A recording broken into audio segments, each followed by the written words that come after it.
All right, let's continue with this discussion by bringing in Dr. Kingsley Makhubele now, who's the former ambassador as well as the director of Risk Recon, in order to weigh in on these latest developments. Doctor, it's great having you on the show, as always. Welcome. So let's first get your views now on these latest developments, where now the United States, even though Donald Trump had said he was giving this 2-week window for diplomatic talks to actually ensue, but now has gone and taken a decision against Congress and joined the war.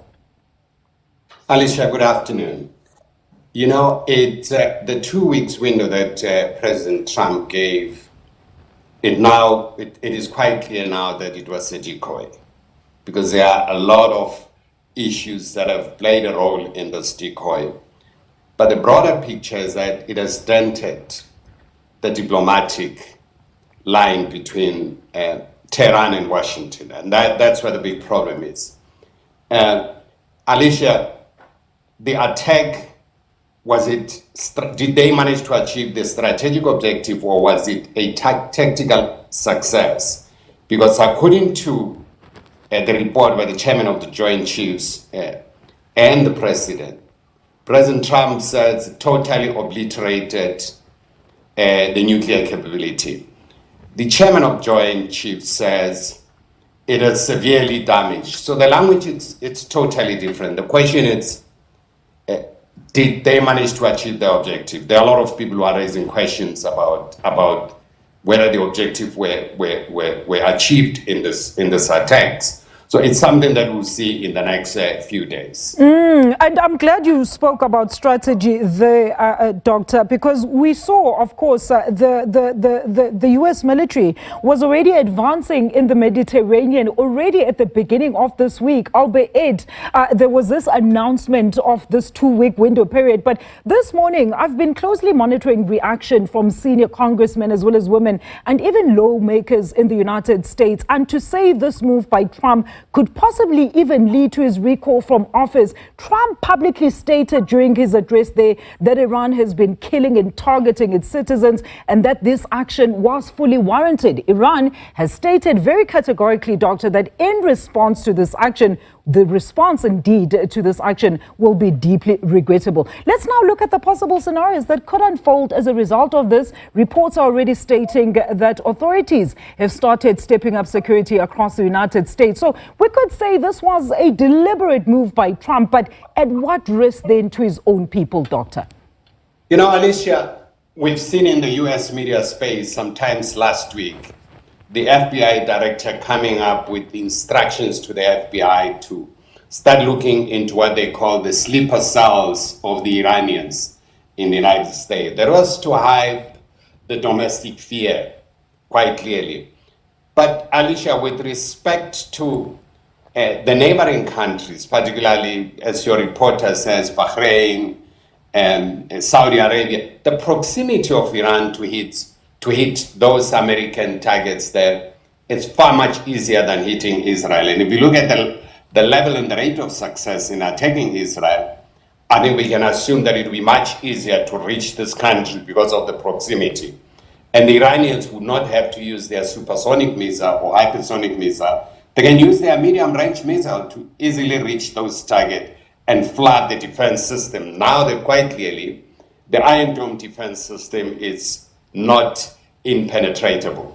And Doctor, look, we've seen this with the situation in Gaza, that diplomacy in resolving the crisis is basically not bearing any fruit, right? International law can no longer address this current impasse. And as we have seen violation after violation, just on Friday, the United Nations Security Council had to convene on an urgent basis. And also, what happened to that 2 week of allowing diplomatic talks to ensue? Surely in such cases, Doctor, then there needs to be a rule that violators of international law should be adequately forced to account.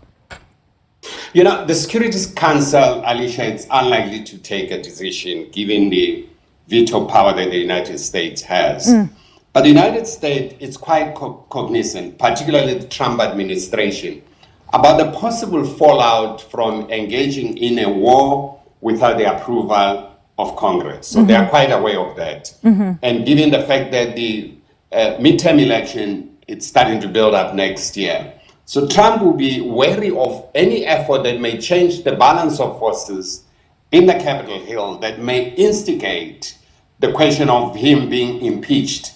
So that's something that is quite aware. That's why they've withdrawn all these attack bombers. I mean, they used more than 100 aircrafts to carry this operation in 3 areas of Isfahan and Fordo, particularly those that they think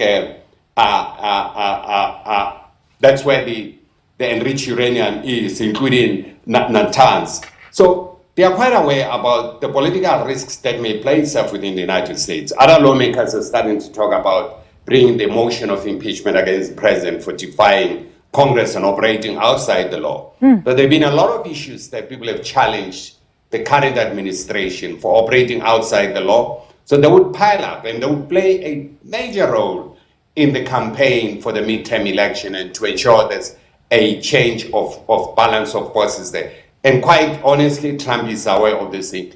Even his constituency, they are quite divided around going to war in Iran. So he's wary of those things. He's unlikely to continue with a perpetual conflict in the Middle East. I mean, a very quick one, Doctor, before I let you go. On the part of South Africa, then, there has been renewed calls to shut down permanently the Israeli embassy and start sanctioning the country and ban trade, as well as any added method to apply more pressure. Cyril Ramaphosa insists on diplomacy, but my question is, how should one be expected to be diplomatic while under heavy fire and pressure to make deals that supposedly encroach on the sovereignty of other nations? Alicia, the simple definition of diplomacy is continuous negotiations. My view is and has been that South Africa will be short-sighted to severe diplomatic relation with Israel.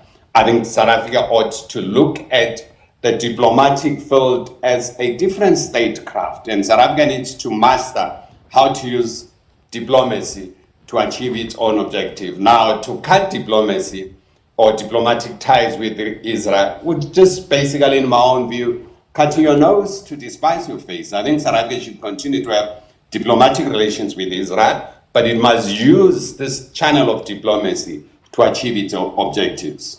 Dr. Great input there. Thank you so much, as always, for your time. That is Dr. Kingsley Makubela.